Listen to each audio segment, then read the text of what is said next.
Hopefully there's less glitching going on, and to anybody tuning in early, what's up? How's it going? I'm going to play some tunes in a second. I'm glad it sounded good.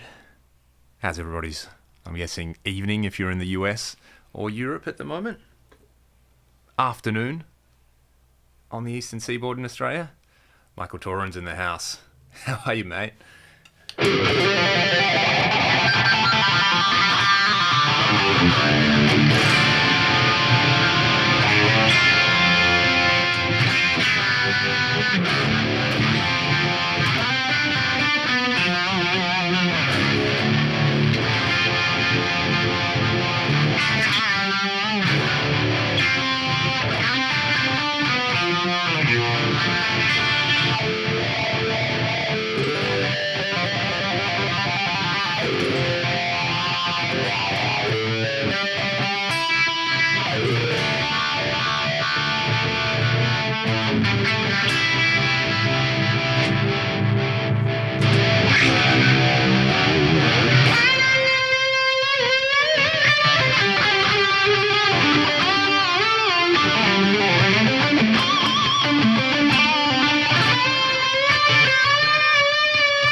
Okay. Exactly. You got to get the big.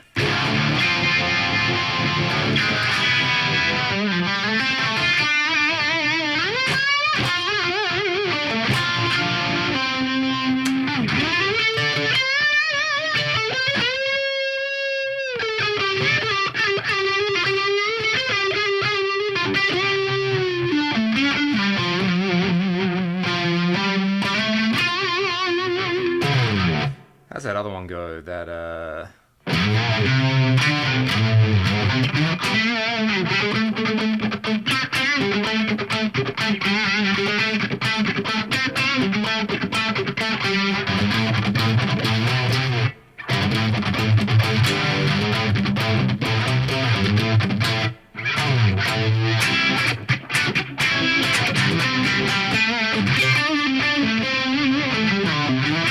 oh, the DGT will come out in a second.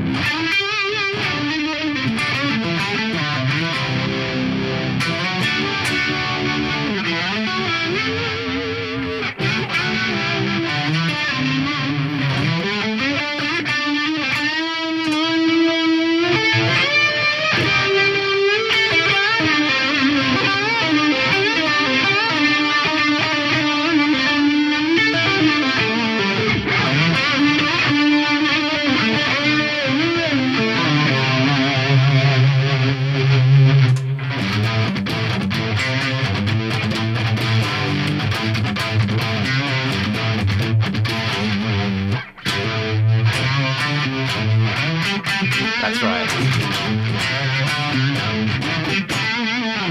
And he's kind of got some. He's got some sauce going on there, doesn't he?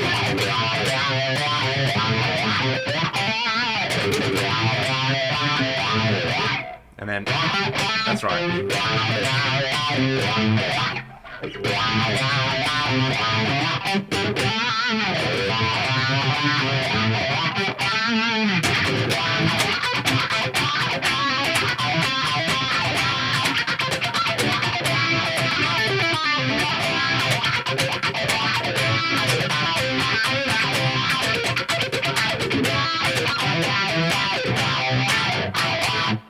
Then it goes. That's right.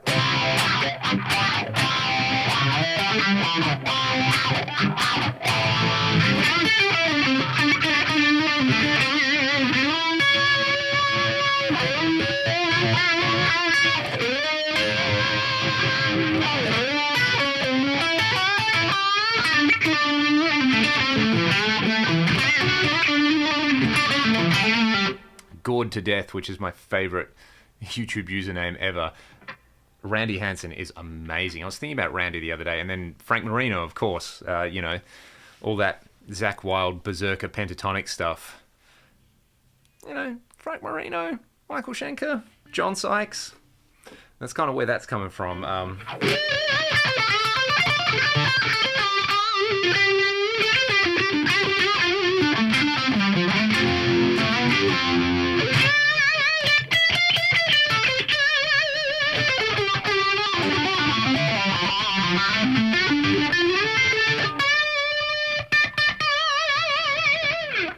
Yeah, there's some good stuff. I'm trying to remember the song that's not Bridge of Sighs. Who cares? Play Bridge of Sighs. Day of the Eagle's great on that. I'm in Drop C as well, so I'm trying to reconfigure how to play some of this stuff.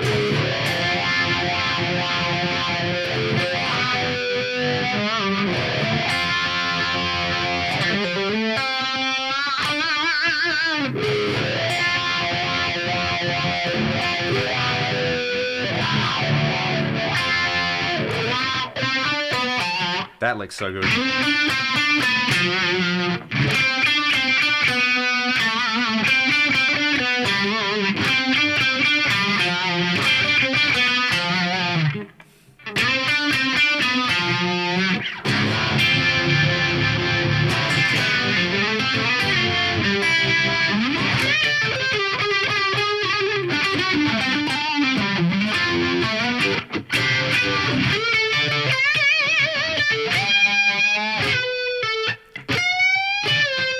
There we go.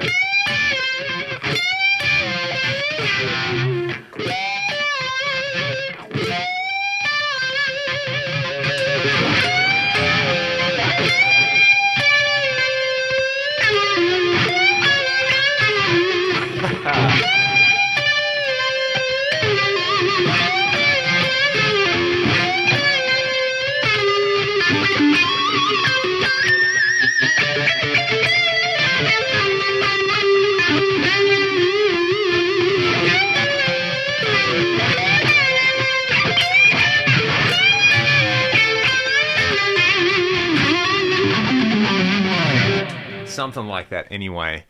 Alrighty, we got some super chat happening in here. Thank you, Alessio. I hope you're enjoying. I didn't realize I still need to finish watching season 1 of The Bear. J.K. Lee, Ultimate Sin Solo, anything from Badlands. Anything from Badlands. This is a good excuse to get the DGT out. So let's do that. Actually, I should probably. I'm gonna get. Well, let's get the hammer out for a second. Let's do that. Oh yeah.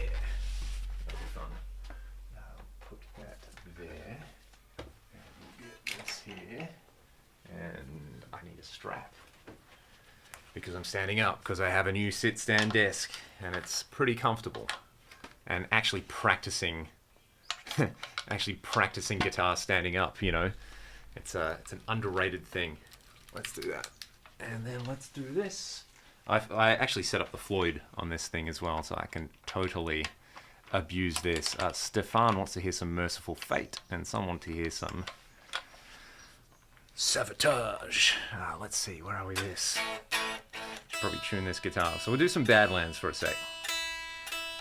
I think the song most people think of is High Wire, and I'm going to try and remember how to play that riff, because it's a very, very good one.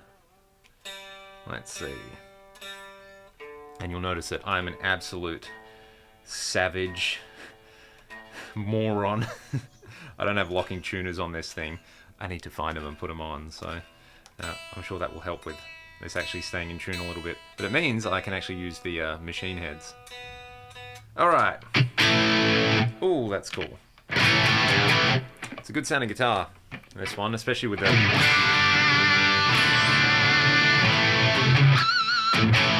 Okay, so Badlands, first album. You gotta go and listen to it. One, but then...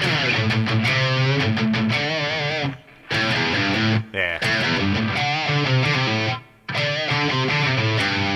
That's it.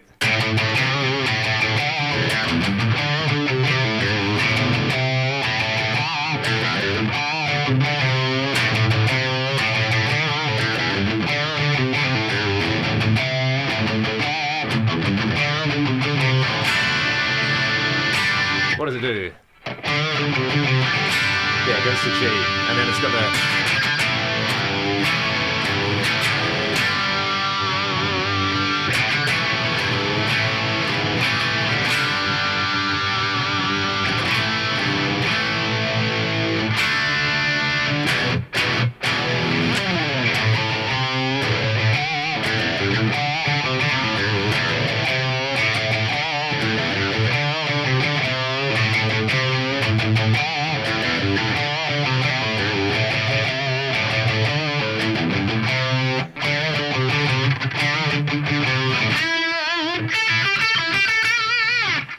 I don't know anything else in that song. I should actually look it up.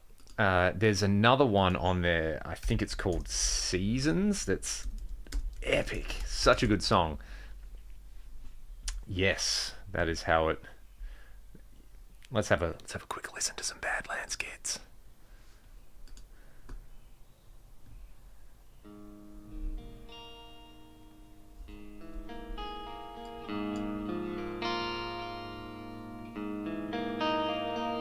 That's so good. I really, really like that intro. Let's learn that. Let's see if there's a chart. See if someone's done the hard work for me. And we'll go to some... This isn't the right clean sound for this song at all. But it's got that kind of...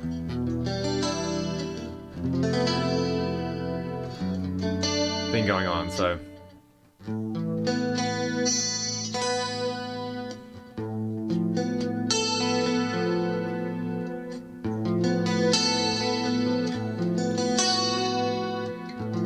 I really like it.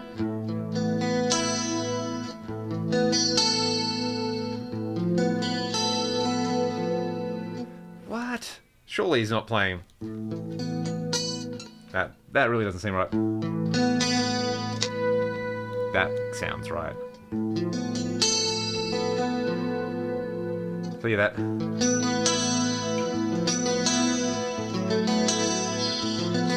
Classic.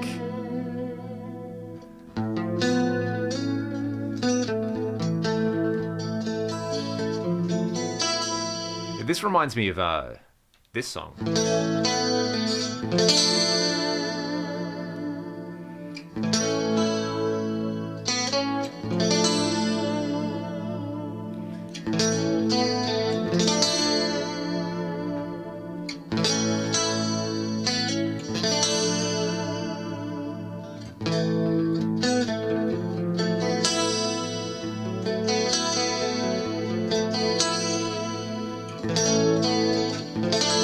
Definitely vibing the Jimmy Page thing on this whole album, aren't they?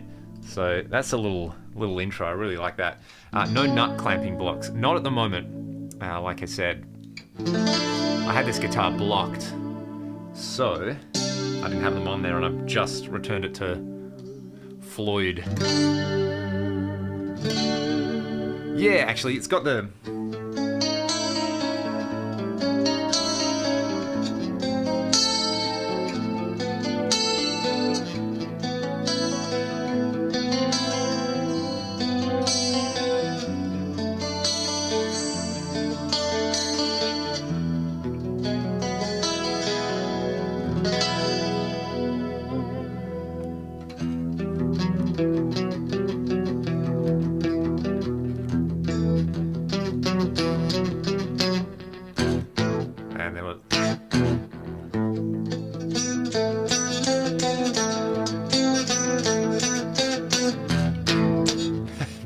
That 9/8 section there, I'm butchering this. Yeah,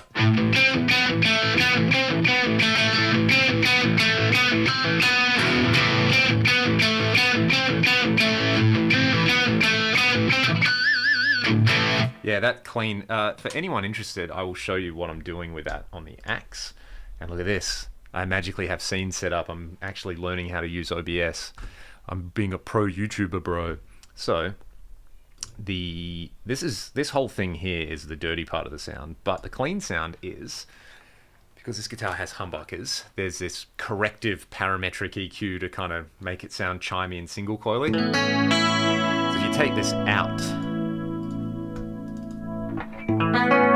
it's a bit much. So let's turn that on. And then there's basically a tilt EQ, or you can think of this as a high shelf and a low shelf together. So it's kind of basically making sure the guitar doesn't overload this compressor, which studio feedback compressor ratio of 4. There's some, this is the filtering that's on all the other stuff, and then this multi-tap delay is doing the chorus sound in there.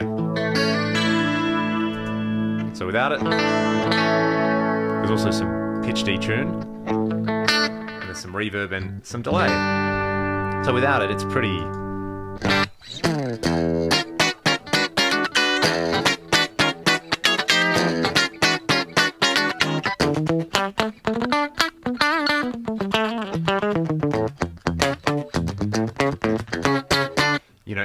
it's that your kind of DI to console funk sound.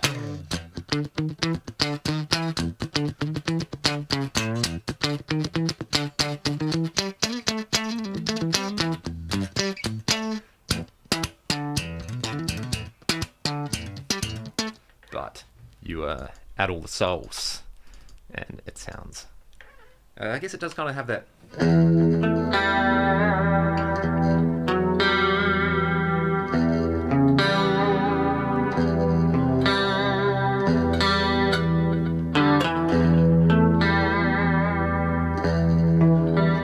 What does that do?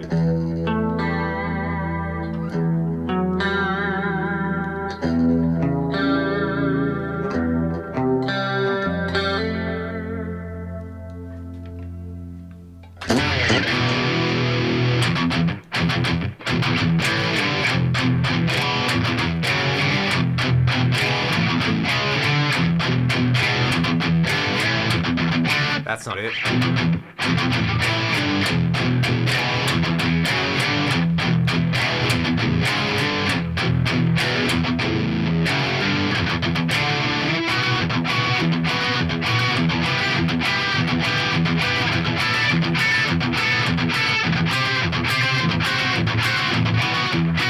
Man, that album is just so good.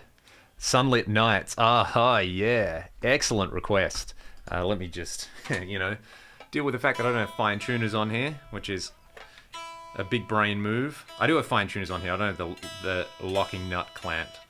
Sunlit Nights is, man, that whole song is just, that brings back some memories for me, hearing that.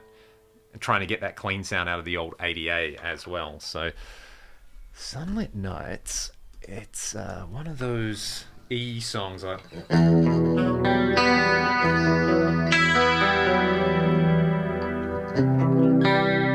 kind of thing. I'm gonna cheat and look up a chart for this one. So let's go.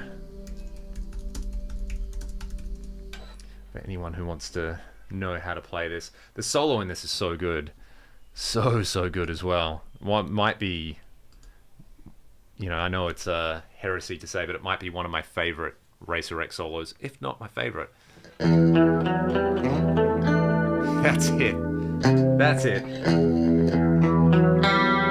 So you have this, the white snake chord. You can play it like this. What is it? The open E, then the octave, then the 9, then G.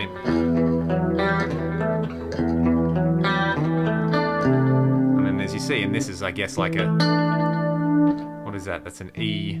It's filling in for this chord.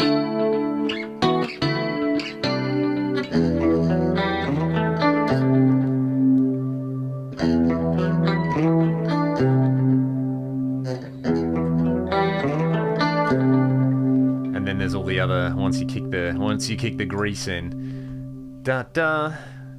How does that go? Let me see if I can remember it. Let's go here.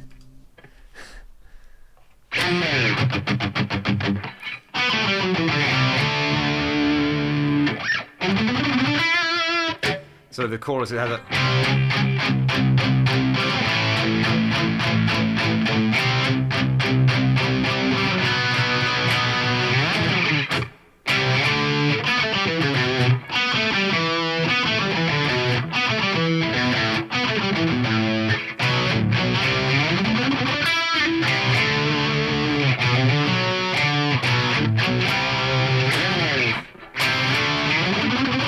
there, I love those stops in there. But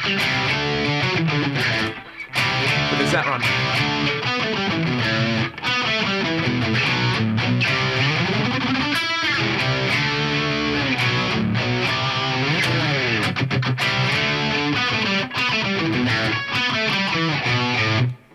would you...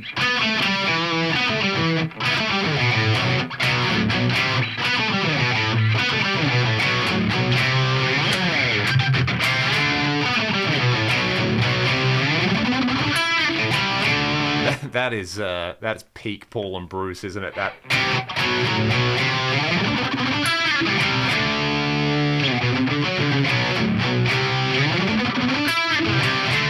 Getting that into a solo, and getting that into a rhythm part, I should say, and then the solo is so good.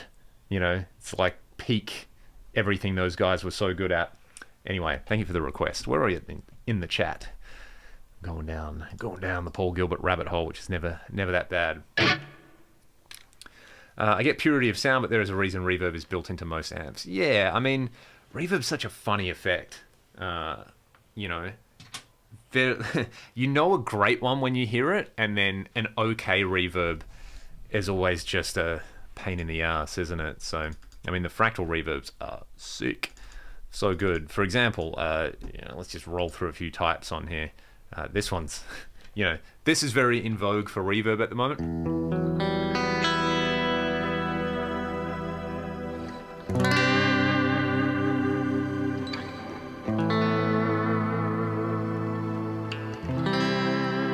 If anybody wants to, hopefully you can see the cat, he's right there, hanging out.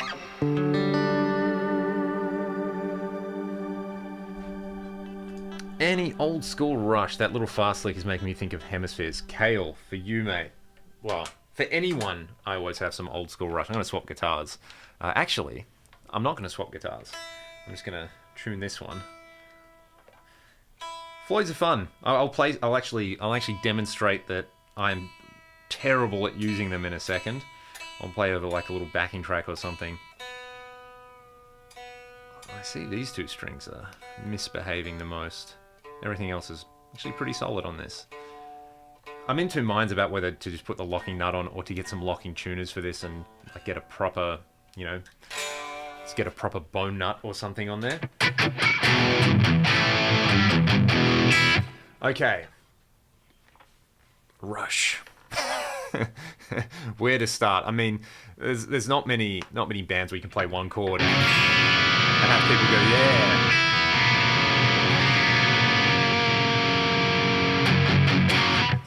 This is a good question. What's the main difference you hear between those crusty old 80s guitars? So this thing is, I think out of all the, let's restrict ourselves, I've got an RG550, I've got a Wolfgang, which isn't really an 80s guitar, but let's call it an 80s guitar anyway. That is so like mid-forward, and it sounds like you got a cocked wah on at all times. The pickups are so hot. The RG sounds like an RG. It has that unique thing in the middle, not the middle, the 2 and 4 positions on it. And this thing actually sounds, I don't know, it kind of sounds Gibson-y, not like a Les Paul, but, maybe more like an SG or a Firebird or something like that. Did somebody request John Norum? We'll do some, so, I mean, who can name this riff? All the John Norum fans.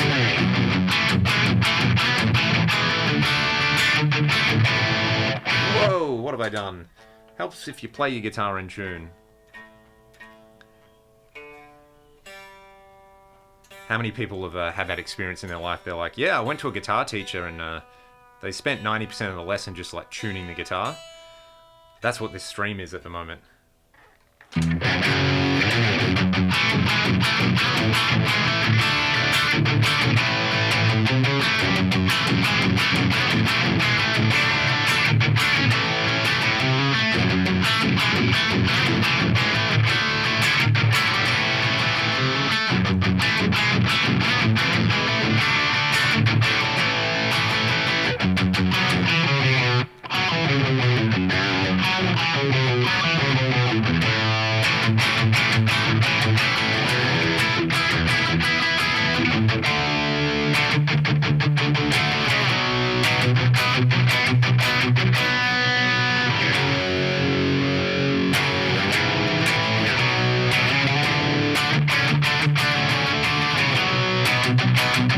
Yes, you got it. Face the truth.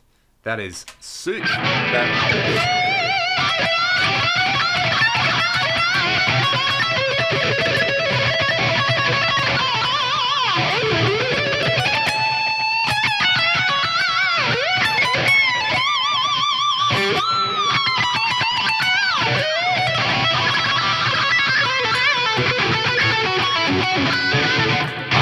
get one of those stretcher things. Ooh, this volume pot's sounding a little crusty, isn't it?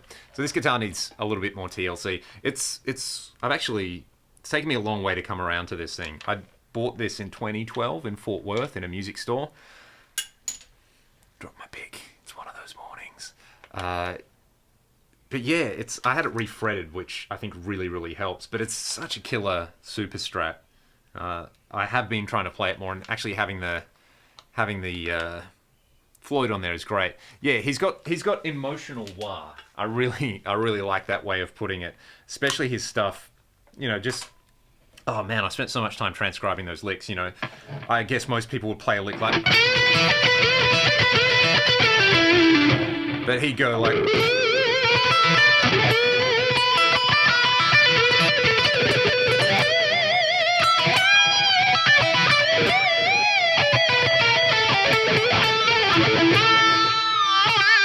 And the whole...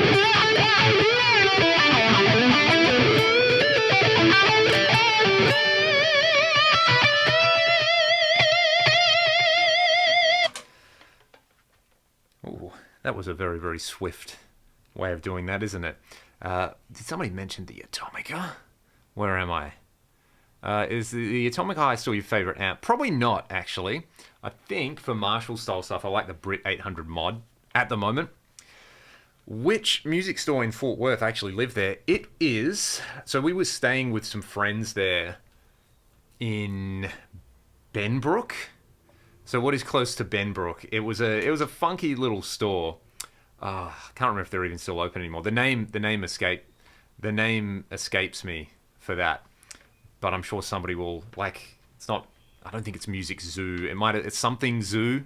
Maybe somebody can let me know there. So I'm gonna jump on the old DG, and Kale asked for some Rush, so I shall deliver some Rush. 9091 Vesta.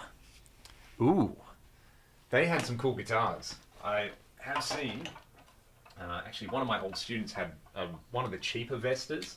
That was a pretty good guitar. Again, they paid maybe $100 or something like that, which is pretty crazy. And yeah, I am always buying guitars in Texas. Maybe there's something in the water there, or something in the air. All right. Fort Worth, Arlington. I'm pretty sure it was Fort Worth, but, you know, it was definitely in the DFW Metroplex, but not in Dallas. Music. You like things from Texas, don't you? Yeah, some of them are okay. Hope everybody caught that. Don't hold me to that. Okay. Let's see. Let's get the DG Beast happening in here. I'm going to show you why... the year as well, somebody asked for that Hamer. I think it's a 1990, the last time I checked the serial number, but that's also trying to trust my very hazy memory of things, so... Okay, so everybody knows that Rush song, Limelight, right?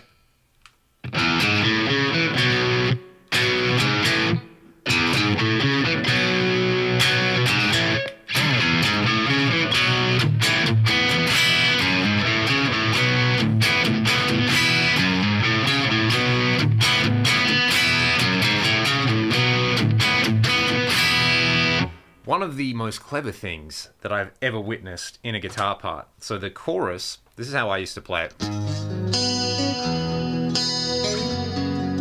Like you play that chord, what is that? That is an A flat or a G sharp 7 sus4. Actually, there's a B in there, so it's like a -7 out of 11. And then or you can play that chord, that Lydian chord, and then play Diane Sawyer. That's great. So I was shown this trick by a good friend where you go to play the second chord in there, that E Lydian thing. So what you do is you go to play the E, but you play it without your first finger, just a standard E major. And instead of going, what you do, then you change position to that Rush chord, the F sharp 7 at 11. Is that what it is? F7 add sharp 11. No, it's not a sharp 11. It's definitely an add 11. So you have this. You do the... And then you shift and hit. How clever is that? So it's like that, but... And it's a lot easier to play than trying to go... You just go...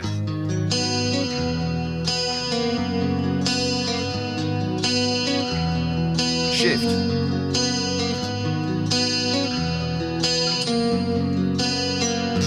That's why Alex Lifeson is so good, ladies and gentlemen. So to be...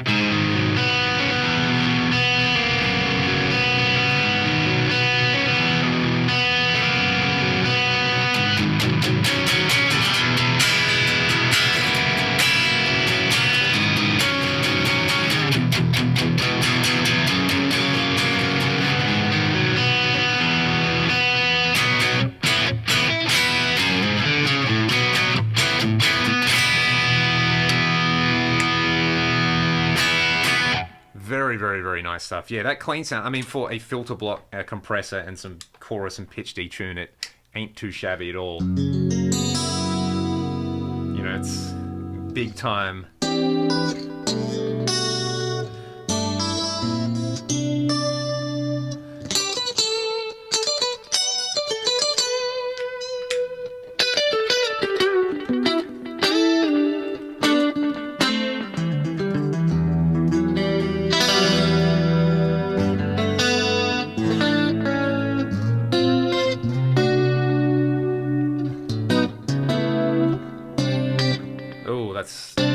That's better.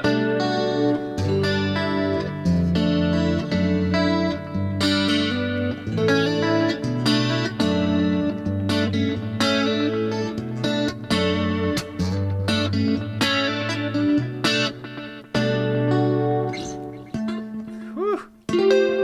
Hard to play that one standing up.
I like that a lot. I like that a lot. Let's do this. I might actually play you guys some tunes. Okay, well, we gotta get you on Fractal, mate. We gotta convert you to the dark side. I'm gonna do this. I'm gonna play this guitar in drop D. I'll just tune it down with the tune down function in the axe, the virtual capo, which I can do like this. A virtual capo, I'll go down to, I'm going to play you guys, I'll play you Sky's Limit, new Ragdoll song, on a guitar in drop D, for a song that's in drop C. So let's go down to D, make sure that's all working. I'm going to mute my voice as well, so I will see you on the other side of this. Let's see how much of this I can retain and actually play.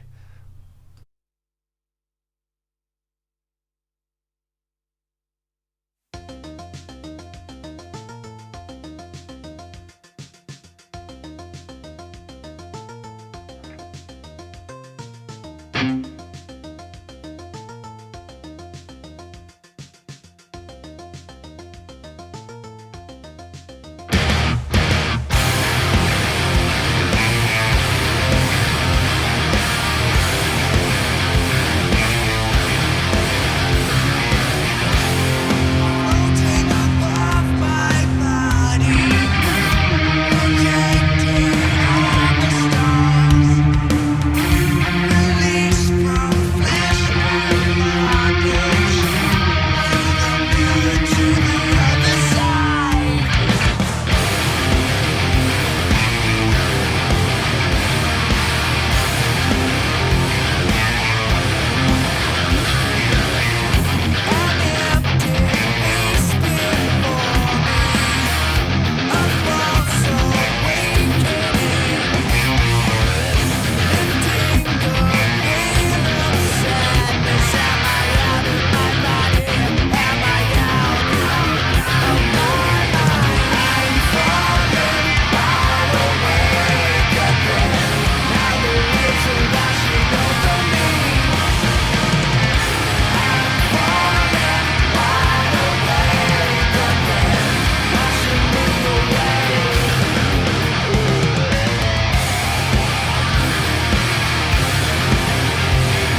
Thank you for indulging me with that one. That was good fun. Where are we at in this chat? So, somebody say Crash Bandicoot vibes. Yes, big one. Drop C for this one. Let's see. Hopefully everybody can see the cat's getting down to some solid work, doing his morning routine. You know, he's a big boy. He's got a lot of cleaning to do, a lot of a lot of chores, so to speak. All right, I'm going to turn this pitch shift thing on. I'll show you guys how to play these chords, because you should try these chords. They are super fun. If you've got a guitar in drop D, I'm sure you could adapt them to drop C, but chorus chords, pretty straightforward. So the song's in like, if you're in drop D, I guess it's G-ish.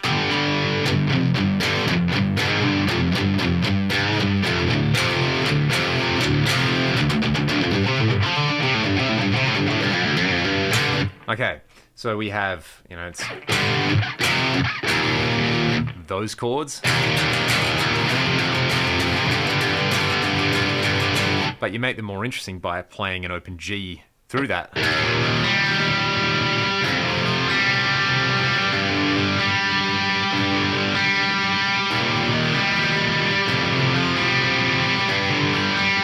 trying to do that, and then you think, well, you know, you got a G in there, why not put the fifth on as well, D, so you have...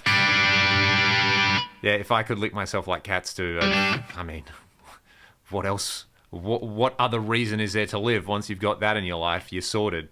So you put on a G and a D on the top. Hello, the Tone King as well. Thanks for tuning in, mate. Hope you're well. And also, the cat's name is Lupin, so... Yeah, you know people are talking about you, don't you, mate? Yeah, you do. So, let's see... What chord is this? That's an E flat 5, and you're with G on the top, so that makes it an E flat major with a D on the top. So that, my friends, is an E flat major 7. That's cool. The next thing that you do, you play this chord with the open G and the D, so you get... So that's going to make it, that's a 5 chord, that's the 2nd or the 9th, and then what is this? So that's an F, that's a D, that makes it a 6, so it's kind of got like a 6-9 chord thing in there. Oh, 6-9. Don't worry, I'm 7 years old like everyone else. So you have a major 7, a 6/9 chord, and then this, what I do is I play... You play the 4th, so it's a sus4, but then you're also playing an open B, which makes it a G major with the 4 on there, so it's an add 11. I mean, no one cares about the names of these chords. The idea is power chord, droney thing. So really the chords are going...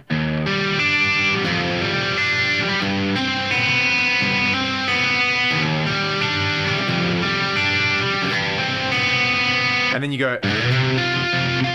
play this, that's the 4 chord, C, and you play a sus4 there as well. So that's what makes it sound very Alex Lifeson, Ty Tabor.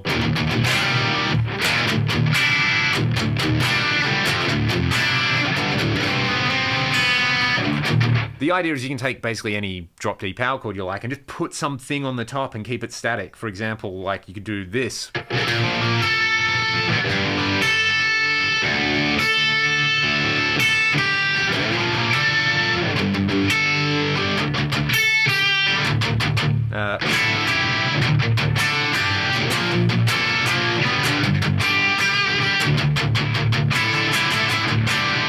All that kind of stuff, so that's pretty cool. And then the solo is G. Again, all is going to sound down a whole set. I'm still thinking, you know, the 5th fret in drop D, even though it's not drop D, it's drop C. My thoughts on the Tremonti guitar: the SEs are solid, and the like the core models are great, very similar to my single cut. So Mark knows what's up. Yeah, droney thing. So you just take anything, you know, take a bunch of chromatic chords, put an open G in there.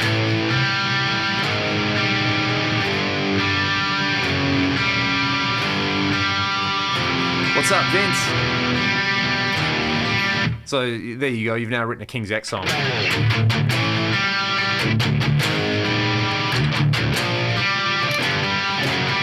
Put a...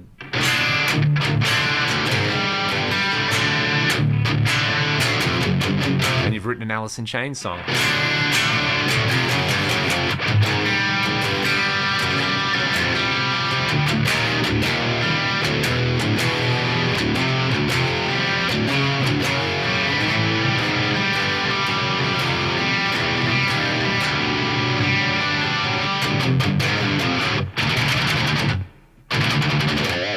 All that kind of stuff. So Judge Shred, thank you for checking it out. I'm glad you could catch a live stream. So yeah, that's Drop D is awesome for, you know, and then a cat meow in the middle. It's good for...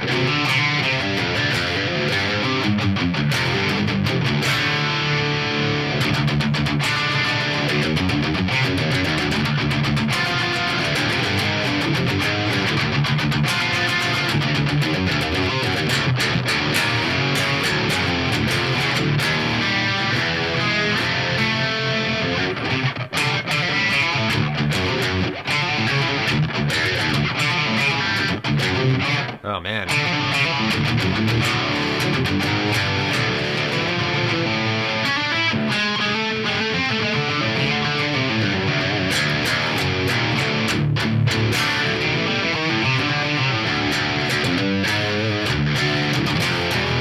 Yeah, you can do all that kind of... that you kind of opeth on and stuff like that.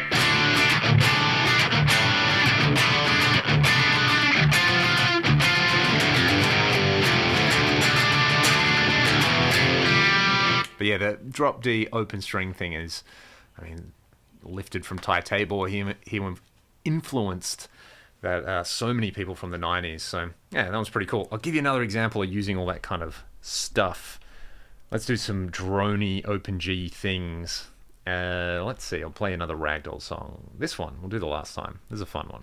I gotta make sure I'm queued up and ready to go for this.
That's fun. That solo always gets me live. I forget that it's coming up and it's like, oh no, I gotta play lots of notes.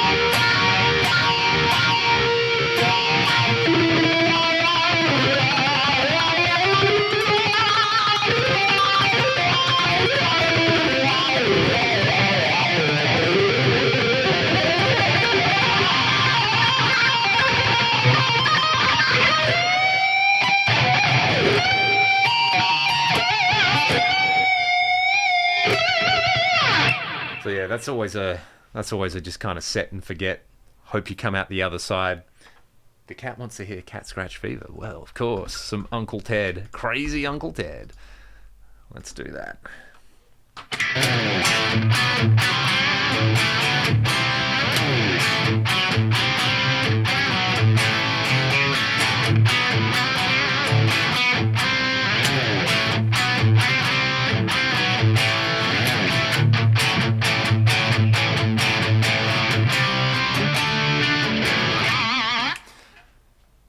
Man, learning that Ted Nugent did not sing Stranglehold, and the songs that I really, really like was like, what?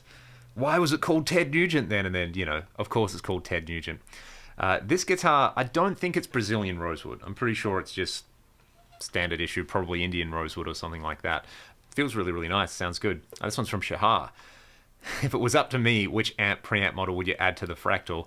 We all know the answer to that one. There's actually 2 I'd really, really like. 7 that I really, really like. No, of course it'd have to be an 88. It would be pretty cool, I think, to have a Marshall DSL in there as well, because that's an amp that I've personally used a lot. Can probably get way better sounds out of some of the other Marshall models in there. And like the Gallion Kruger Iron Maiden Summer in Time stuff would be cool as well. I'm really glad people like that solo as well. When we tracked that was one of those, I got to do a solo for this. What should I do? And Troy, our producer, was just kind of like, just let rip. Just do a rock guitar solo on there. So, yeah. And it comes out different every single time. As long as I get that...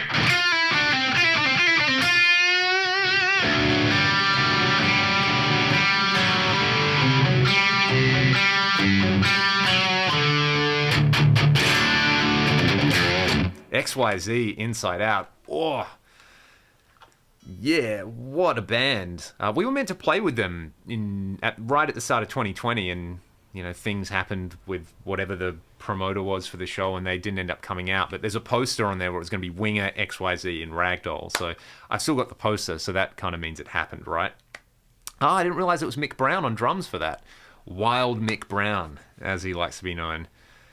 Yeah, the Nembrini MP1 is really, really good. I think they got the vibe right there.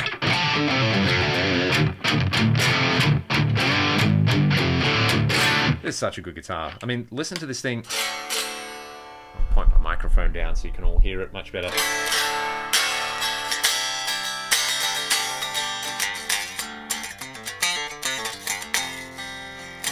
That's, you know what this sounds like. Sounds like crusty old slide guitar, doesn't it?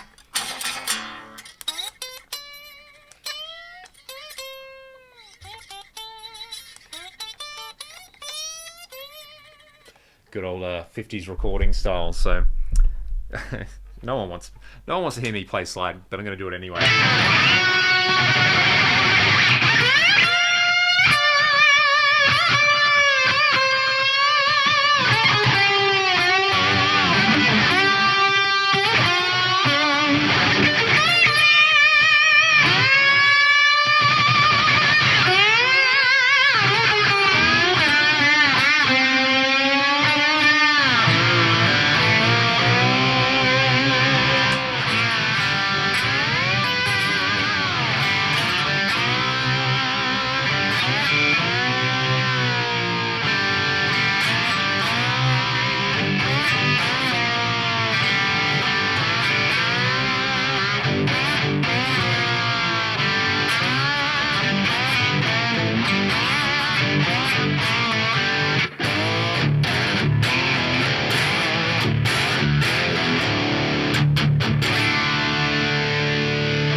Trying to do pinch harmonics with a slide is fun.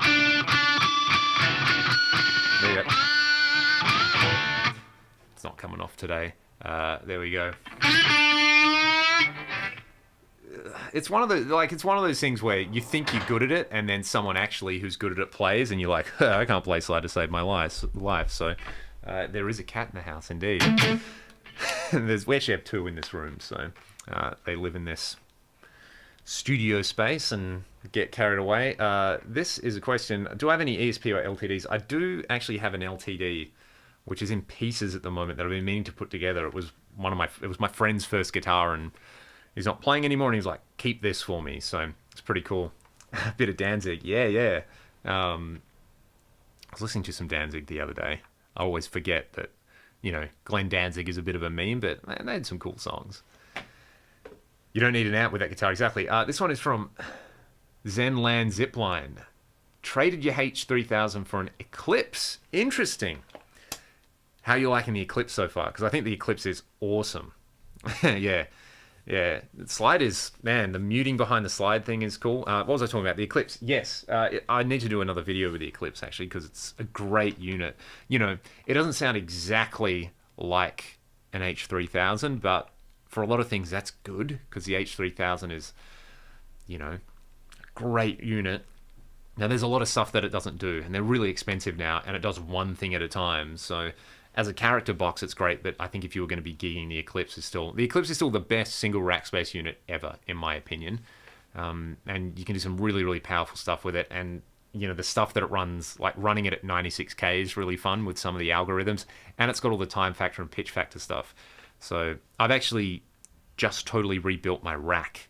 I need to do a video with it, but I've put all the primo stuff in there.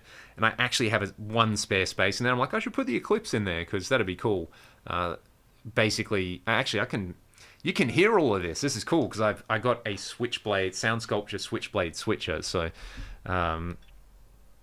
awesome! Yeah, the Eclipse is great. All right, the Eclipse is going in the rack, and then I'll do the video with it. So you've all convinced me. The vintage delays algorithm in there is a thing of great beauty. But what I've done, let's see. I'll show you all this. You can't see the rack at the moment, but you'll be able to see this. Cool. So what happens here is I can go to a preset called Switchblade. There's a MIDI block down here, which changes to whatever preset that I want. I need to turn all this stuff on, so bear with me for 1 second. That's the 2290. That's the other thing. We'll maybe just play around with those two for now. Hey, let's do this. Cool. So in the rack, I've got a PCM70, an SPX90, an H3000, and a 2290. And then I have this preset here, which... Cool. So that is the H3000.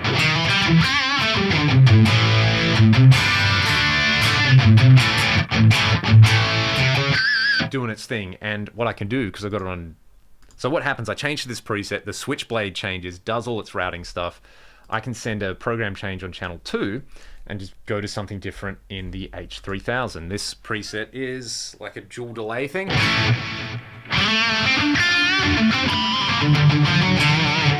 Sounds very, very good. Let's change to a different one over here.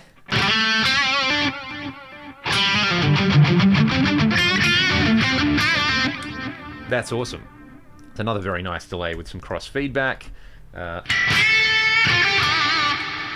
That's a really, really cool big reverb. So I have all these kind of sounds happening in here, and of course I've got detune.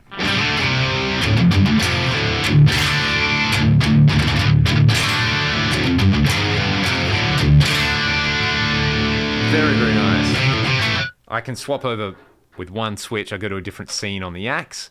It sends some MIDI to the Switchblade, which patches in the 2290.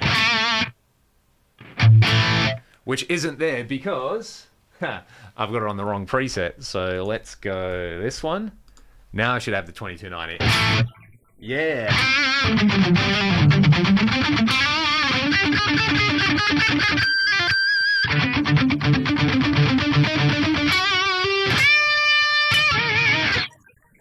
and then I can combine them. The PCM 70 and the Yamaha I have a 110, so they need a step down transformer, and the switch for it is at the back of the rack. So we're live, let's do it. I'll turn it on and let you hear some other very, very tasty effects. Let's do this in a way where I don't trip over a bunch of cables. That's better. Thank you for bearing with me, everybody. We'll have some extra grease very, very soon. And I have totally not achieved what I was trying to do. Okay.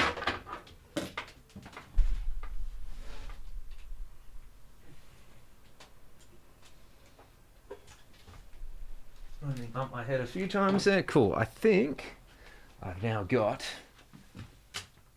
everything I want. Alright, let's see if this works now. So, I've got the SPX on. It is on the symphonic preset? No. It's on the stereo delay preset. Let's get it on the symphonic preset, and then you can all hear all of this stuff. And this week, hopefully I'll do a video with it, because it's pretty much all wired in. Let's change that.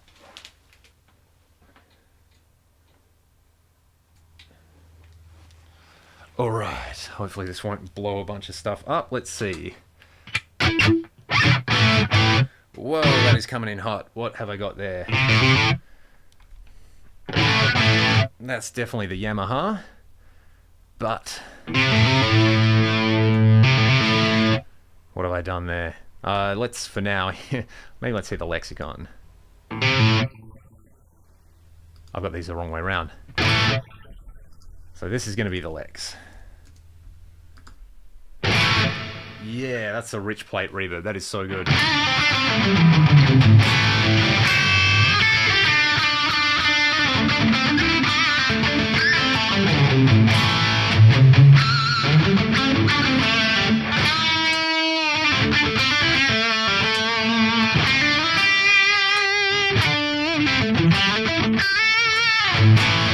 So I can really seamlessly switch between all of those, which is pretty amazing. And I'll have to troubleshoot what I've done on the SPX. I've got something routed incorrectly, which makes sense for me. But the Switchblade's a really, really great unit for anybody who is familiar with it. Where am I in this chat? I've been... Oh, yeah, this is... So I want some Michael Toran input on this, on rack stuff. And if anybody's not familiar with Michael Toran, go and look up his YouTube channel. Go and have a look at the museum of rack gear that Michael curates. It is incredible. So... what did he say? The Chandler Echo is insanely good.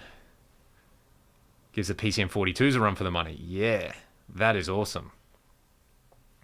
Alright, so you're all going to enable me trying to buy one of these Chandler Echoes, right? Lexicon was it at the time. Not enough to find one. Even back in the 90s, my dad had to get one from the manager of a musician's friend who had to get it direct from Paul Chandler. Yeah, that's kind of cool. Very, very cool. So, you all want to hear circular delays, right? I think it's that preset. There it is. Listen to that.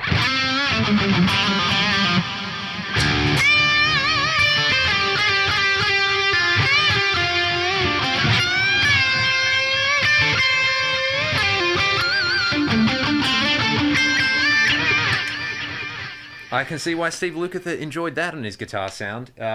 It's like...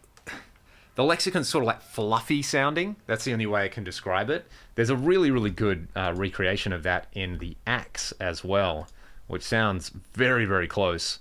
So let me do this. I'll bring up the circular delays preset in there, which doesn't live in the delay block. It lives in the multi-tap delay block. So you go multi-tap delay, and you go PCM circular, which is this one right here. They have the pan delays as well, so you get that...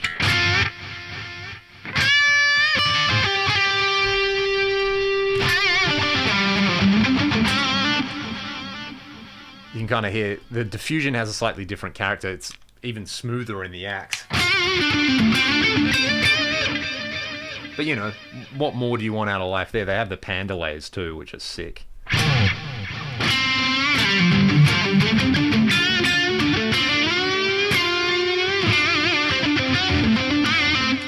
And then the actual delay block has like the 2290 mode in the delay block is bang on as well. It's insane.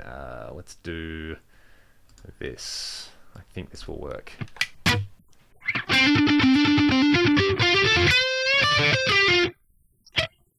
It has that like ultra wide thing going on, which is really, really fun. And then you can do the panning stuff.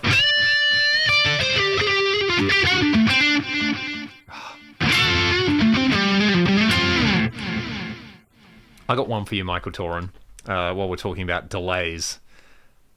The channelers are actually a Vestax pedal delay in a rack. This is amazing to learn. I'm just looking at the chat at the moment, so this is incredible to know about all these kind of things. So that's so cool.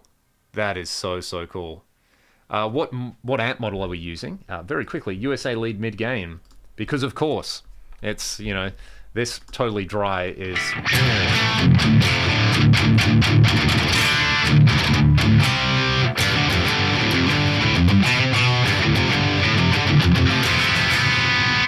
Absolute chungus, and that's with my free IR. If you want my free IR, it should be in the video description as well. So I'm super curious about this. Okay, because there's a lot of rack fans in there.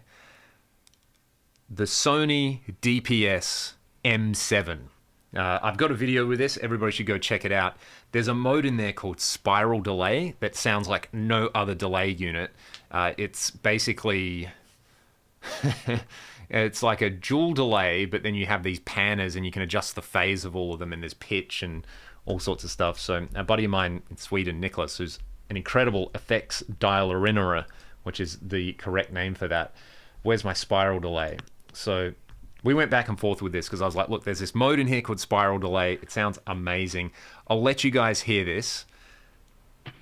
It's so good. Make sure you're listening on headphones or you're listening stereo. Oh, there it goes.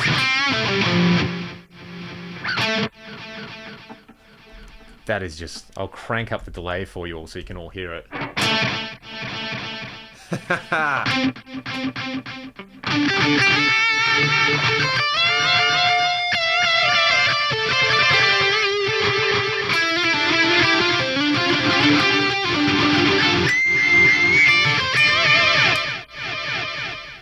And the way he had to recreate that was using just the panning elements of the quad chromatic delay block in there. So you can see these panners are all 45 degrees out of phase with one another.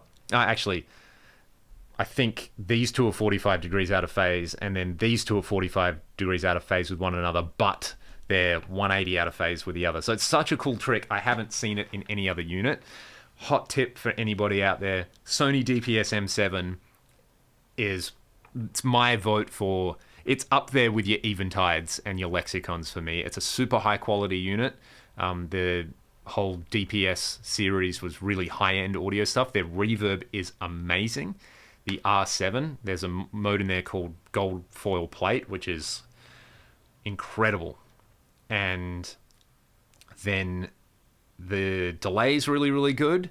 But I think the M7 is the one. The chorus and detune in there are fantastic. And there's this spiral delay in mode, which is just in there, just for fun, and it sounds like that. So, yeah, this one is so cool.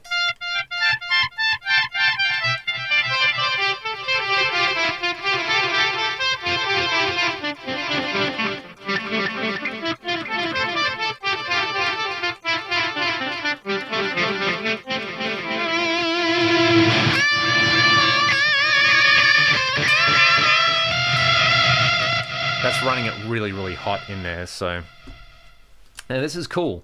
Michael, I really can't wait to get you on the pod and talk about all this kind of stuff, because I want to kind of pick your brain about a few things with this vintage rack stuff. So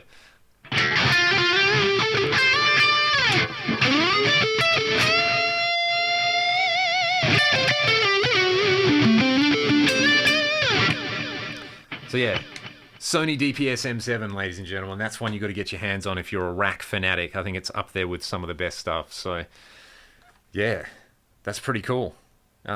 Chandler Echo, hey? I'll be right back. Have you done a vid with yours, Torin? Because I'd be pretty curious to hear what it sounds like, and you know, if it's a PCM42 level character machine, then that's pretty cool. Chandler, I know that there's like, what was the deal with the tube driver? You know, the Butler and what am I confusing BK Butler and Chandler or something like that? But they also do those channel strips as well, which is pretty cool. Anyway, how do you like the nut width on the DGT? Pretty sure it's narrower like a 60 Strat. I'm not super duper fussy about nut width or anything, but it's definitely a little bit narrow. Well, it feels very different down here to my single cut, which is pretty chunky and wider. So, I mean, I've said to a lot of people, like, if you think you don't like PRS, play one of these and have your mind changed. If you do like PRS, you'll really like it as well. But yeah, they really have kind of captured I think the spirit of what makes cool old guitars cool, while refining them and, you know, like radical ideas like straight string pull through the nut to improve tuning stability and a bunch of other stuff. So yeah, that's pretty crazy.